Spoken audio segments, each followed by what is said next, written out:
I was always the family clown. Not because I told jokes, but because I was the joke. Every holiday, every damn gathering since I could remember, someone found a way to make me the punchline. It was tradition, I guess.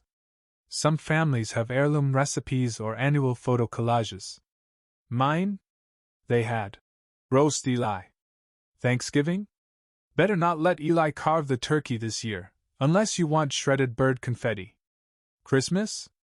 Hope Eli didn't wrap any of the gifts. Last time the dog tore into one because it smelled like sadness. Even my own birthday? You still celebrating those? My uncle once said. Thought by now you'd be hiding your age like your achievements. Laughter always followed. But not the kind you laugh with. They said it with chuckles, pats on the back, faux concern. Like it was loving. Like it bonded us. It didn't. What it really did was cement my role. No matter what I accomplished, no matter how far I got away from the awkward teenager I used to be, they wouldn't let it go. Wouldn't let me go. I was Eli, the cringy one. The sensitive one. The one who cried at age 10 because someone broke the gingerbread house he spent hours on, and they never let him forget it. I learned how to play along. Smile. Self-deprecate before they got the chance. Pretend it didn't matter.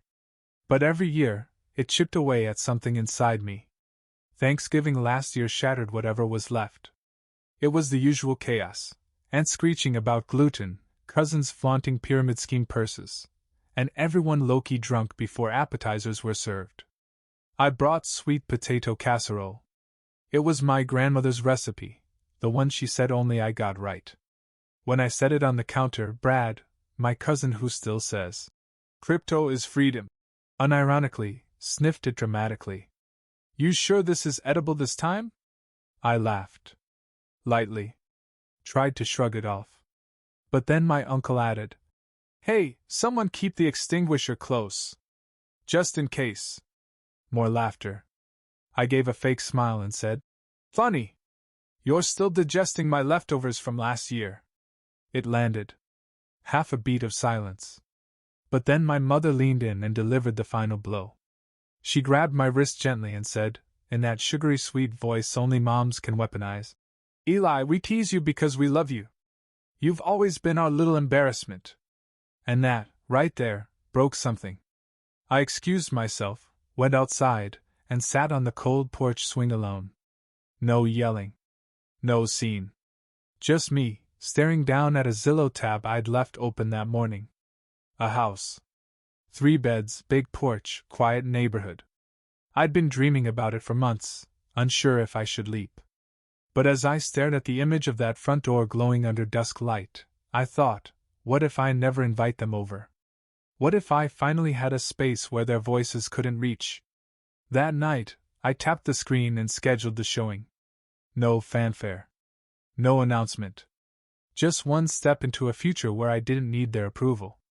They always joked I'd never grow up. Never move out. Never be more than the soft one. The awkward one. The shame they brought up for laughs. But they forgot something. The clown doesn't always stay in the ring.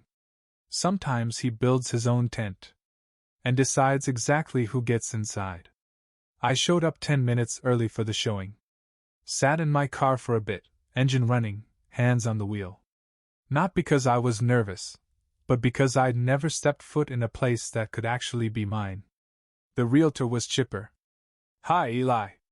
Let's take a look around." I nodded, followed her inside, and within 2 steps of the threshold I knew. This wasn't just a house. This was the first place that didn't already have an opinion about me. It was quiet. No noise, quiet, but no judgment quiet. That mattered more than I expected. The living room had high ceilings and too much natural light.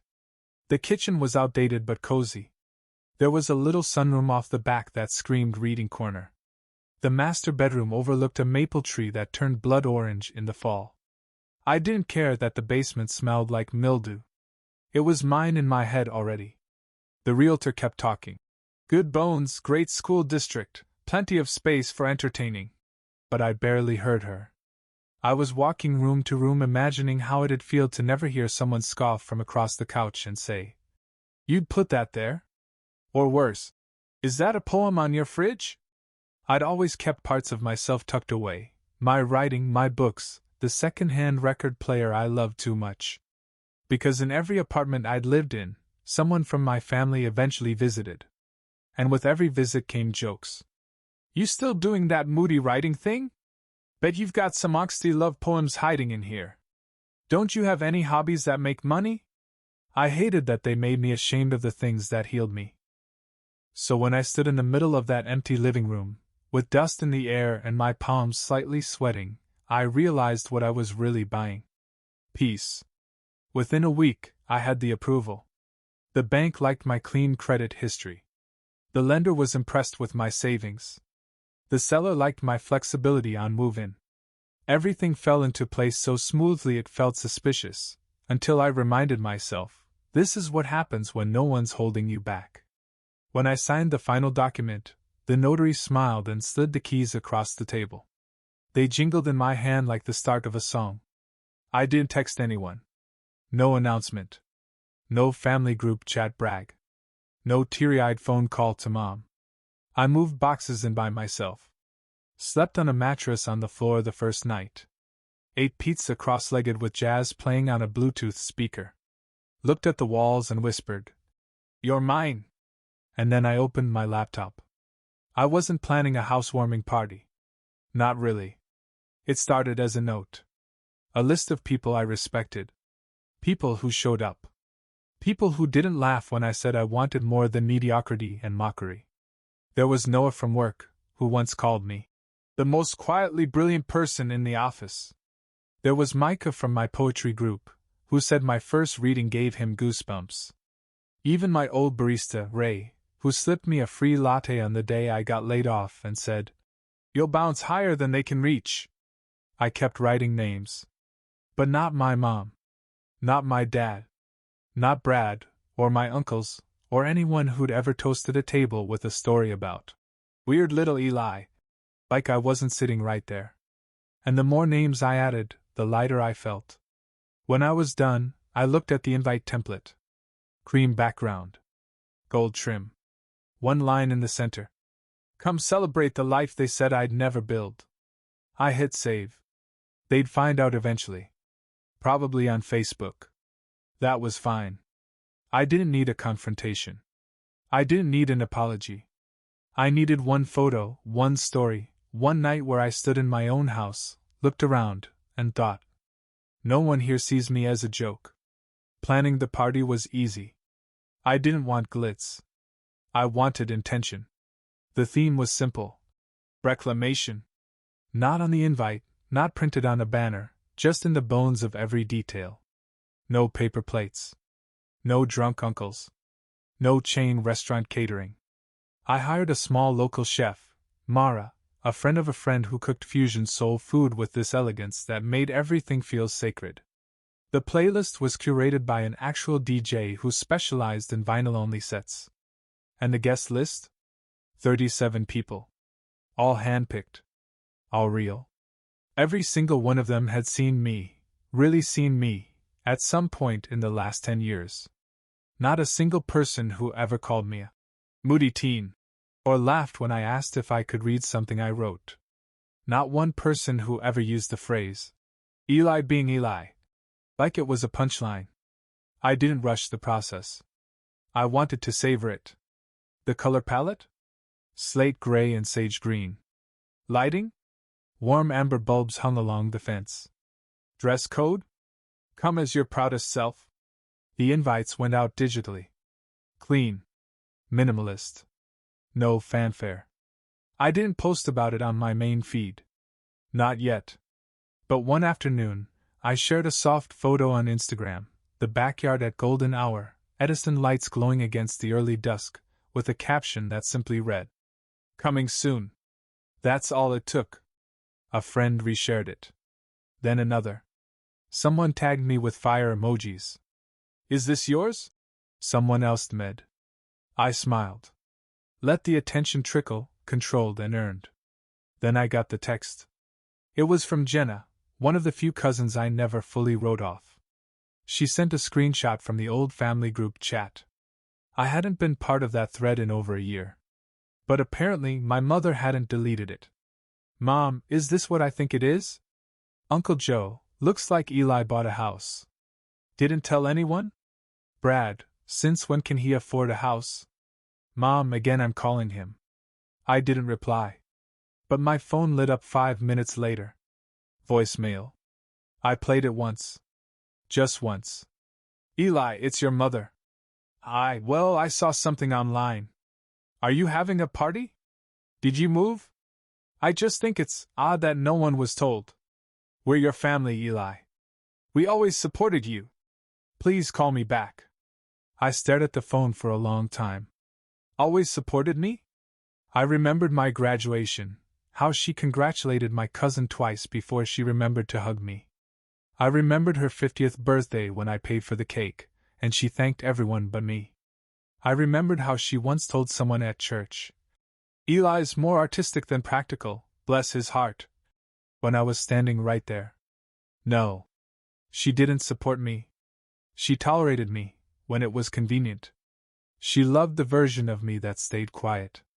So I did exactly what I knew would cut deeper than a reply. Nothing. I didn't text back. Didn't pick up the next call. I just confirmed the final party details, paid the vendors, double-checked the RSVPs. And then I posted one more thing on my feed. A video, soft music in the background, panning from the front porch to the full yard of tables and flowers being set up. Caption. The housewarming I always wanted. The guest list I deserved. Let them read it. Let them wonder. I wouldn't fight them. I was just done performing. The lights went up at 5:40 p.m. Not too bright. Not too low.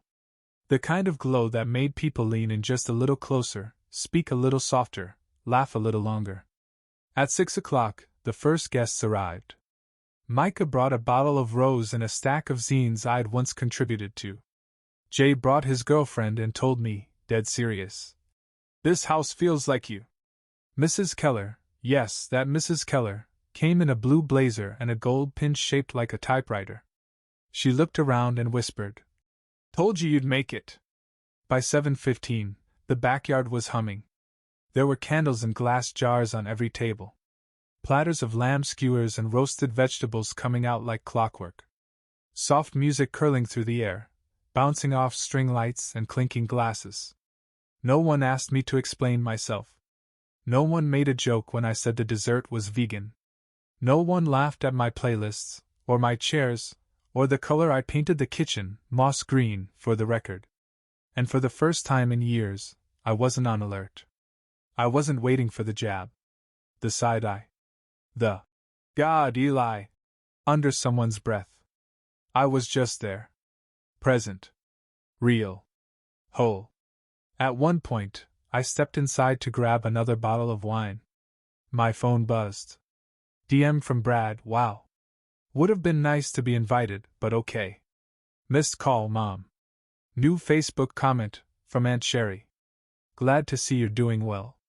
Wish you hadn't forgotten who always put food on your table growing up. I locked the phone and placed it in the drawer. Not tonight. They'd had 28 years to say something kind to my face. They could keep their passive aggression where it belonged, behind screens, far away. Back outside, the party kept flowing. People were sharing memories, about concerts, breakups, dumb inside jokes. They toasted to new chapters, shouted over each other in the best way, hugged like family. And for a minute, it felt like that's how the night would end. Clean. Powerful. Mine. Until a car door slammed up front. I froze. It wasn't loud. But it was sharp. Sharp enough to break the moment. I stepped toward the porch. The music still played behind me, but my body was already bracing, a reflex built over years of walking on eggshells. And then I saw her. Not my mom. Not my dad. Jenna. My cousin. She walked up the steps slow, holding a small paper bag. No makeup. Hoodie. Nervous. I know I'm not invited. she said before I could open my mouth. But I saw everything and I didn't want to be lumped in with them. She held out the bag. Inside? A small framed photo. Me and Grandma. I was maybe 8. I was holding a tray of sweet potato casserole. She was clapping.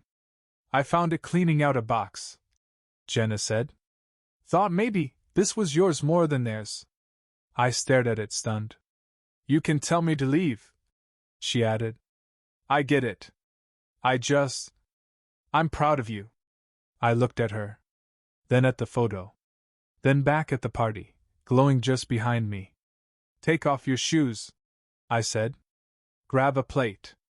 There's plenty left. And there was. Jenna stayed late, later than anyone else. After the lights dimmed and the music turned low, we ended up sitting on the back steps, sipping room temperature rose out of mugs that didn't match. The night air had that late summer hum to it. A breeze, the sound of distant laughter still lingering from the yard, and somewhere, a dog barking 2 blocks away. I knew, she said quietly. Not all of it. But enough to know you weren't making it up. I looked at her. I didn't say anything. Didn't need to. I laughed too, she added. It felt easier. Safer. You laugh along and it's like armor. You hope maybe they'll leave you alone next time. Her voice cracked a little. I should have said something. I should have told them to stop. You're saying it now, I said. That counts for something. She gave me a sad smile and pulled a small paper bag from her tote. I found this while cleaning out boxes from Grandma's house. Figured if anyone should have it, it's you. Inside, a photo. Me, aged maybe 8, holding a tray of sweet potato casserole.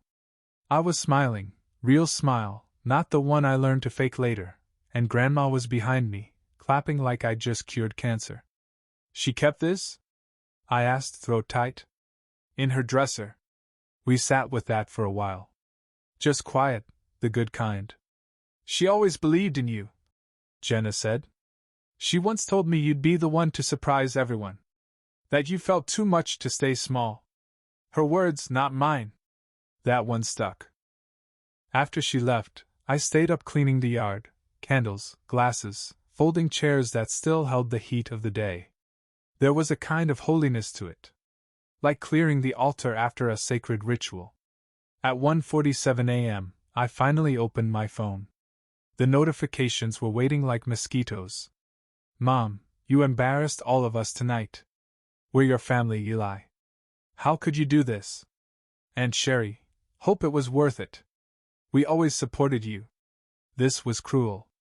Brad, bro, a party? Seriously? And not even an invite? You've changed. Changed. That word always felt like a curse when they said it. Like growing was betrayal. Like silence was loyalty. I didn't respond. I scrolled through the photos from earlier. Candid laughs, full plates, glowing eyes. And then one stood out. It was the shot Ray took as the sun dipped, me standing on the front porch, arms folded, light pouring from inside the house. The guests blurred in the background mid-toast. My expression was calm. Rooted. I posted it. No caption. No hashtags. No filter. Just the image. The comments trickled in. This is peace. Revenge never looked so still. Proud of you. You built this. None of them were family. But I knew my family saw it. Because one last message came through. Dad, you've made your point. Come home now. I stared at it. The audacity of that line. Like I hadn't spent my entire life begging for a version of home that didn't involve humiliation and applause for my own discomfort. I blocked the number. Not in anger. But in peace. Because I hadn't run away. I hadn't burned bridges. I just built something far from their reach.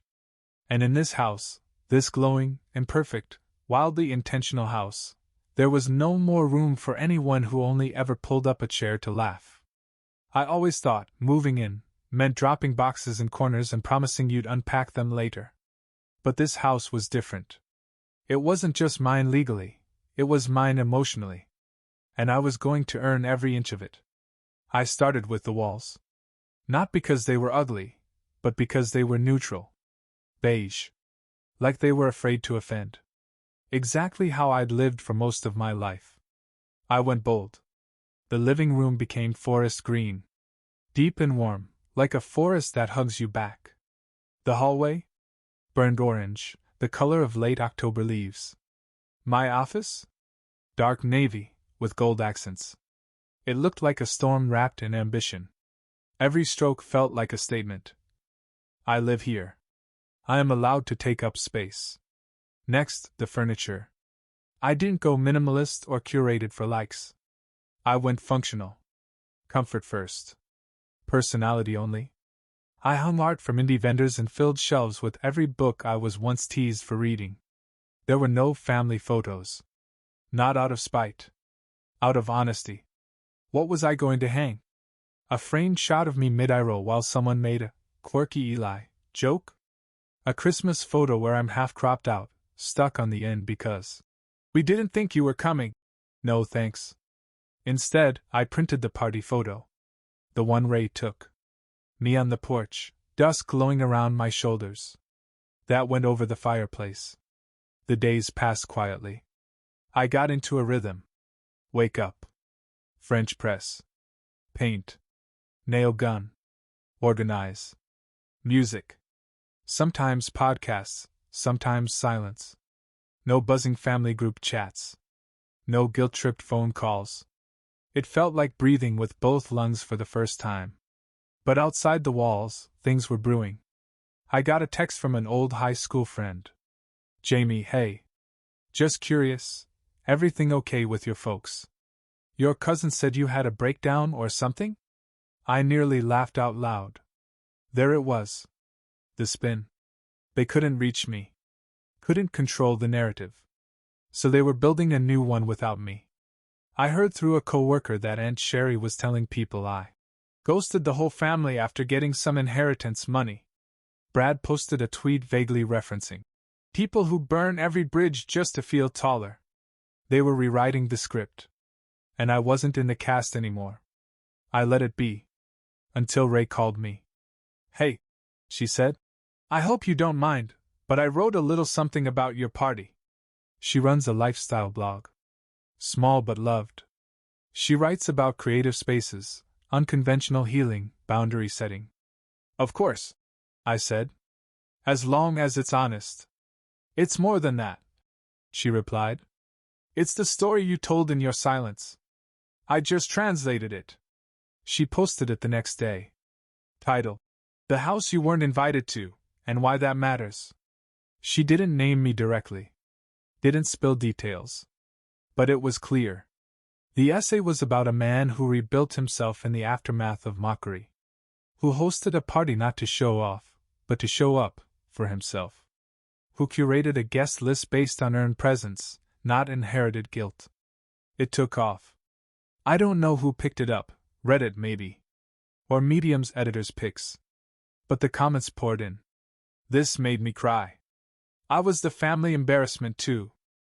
Throwing a party and not inviting the people who made you feel small. That's healing. My brother sent this to me and just said you. One comment stuck with me. Some people cut the cord. Some people build the life that cord tried to strangle. This was the latter. I read it 10 times. That night I got a text from Jenna. Jenna, I saw the article. I shared it. Mom's pissed. I don't care. Me, thank you. Jenna, it's the first time someone told the truth about us. Out loud. I didn't reply again.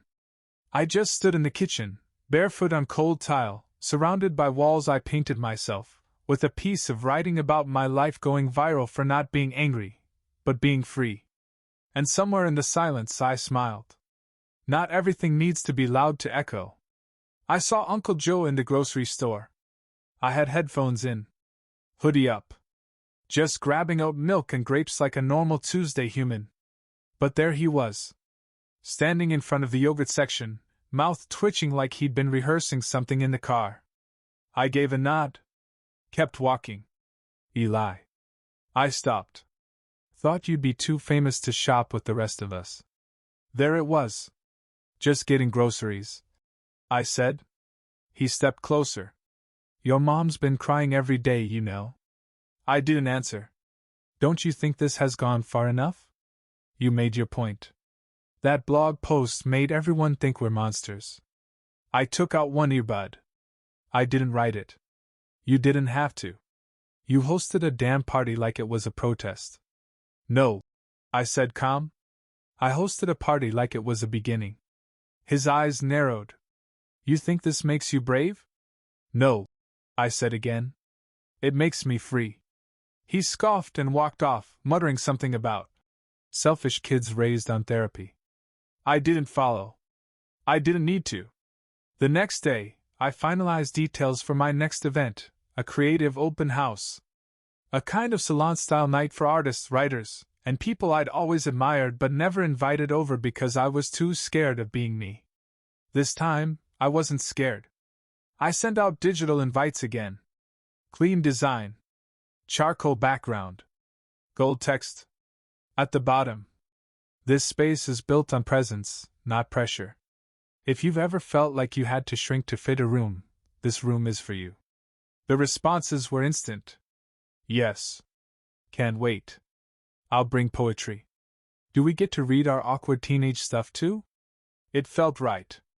But 2 nights before the event, a message popped up on my smart doorbell. 2 people. Standing at the gate. My parents. I watched the footage twice. My mother was holding a foil-covered casserole dish. My dad had his hands in his pockets, eyes down, like he wasn't sure why they were there. They hadn't RSVP'd. They weren't invited. They had just shown up. They stood there for a full 3 minutes. I didn't come to the door. I didn't even pause the music I was listening to. Instead, I watched the footage as they finally turned and walked back to the car. My mom glanced over her shoulder once, as if hoping I'd run out in some cinematic scene. I didn't. Because they weren't the villains of some movie I needed to redeem. They were just people who refused to change. And I no longer owed them my presence to explain why I did. I deleted the footage. Then I picked up a pen and wrote a new poem, about porches and doorways and people who knock without first asking if they're welcome. That night, I hung a tiny wooden sign inside the door. It didn't say, "Family welcome." It didn't say, "No entry." It said, "If you laughed when I cried, this door isn't for you." No more metaphors. Just boundaries. Spelled out in wood and nailed into truth. The second party was louder, but in the best way. People didn't just come. They showed up. Mara came back with a new menu, jerk jackfruit sliders, roasted peach skewers, and the kind of mac and cheese that makes people quiet after the first bite. Ray spun vinyl all night, old jazz, funky soul, a touch of sad pop. She wore orange corduroy pants and a smile that didn't leave once. And every hour, someone new stepped up to the makeshift mic by the bookshelf to read something personal. Something scarred. Something brilliant. An ex-barista read an essay about leaving her hometown. A 4th-grade teacher played acoustic guitar. Someone shared blackout poetry made from emails they never sent. I stood in the back at first. Watching. Anchored. And then Jenna nudged me. "You're reading, right?" I hadn't planned to. But I pulled the folded page from my jacket pocket anyway. I walked to the front and read my poem. It was short. Not sad. Not angry. Just final. To the people who laughed when I cried. Your voices echo no longer. This room has walls you don't own. I decorate them with people who clap instead of cackle. I water what you tried to mock. And I grow louder without raising my voice.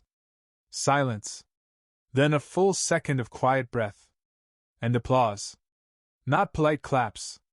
Not pity sounds. Real, hand-to-heart applause. I stepped back, a little stunned. Then I sat down. Jenna read next. Something raw. Something she wrote after the last Thanksgiving. I had no idea she ever even wrote. When she finished, she looked at me and whispered, "I think this is my first real family dinner." Later that night, I wandered into the kitchen to grab water. Ray joined me. You okay? She asked. I nodded. I think I finally get what healing feels like. She smiled. It looks good on you.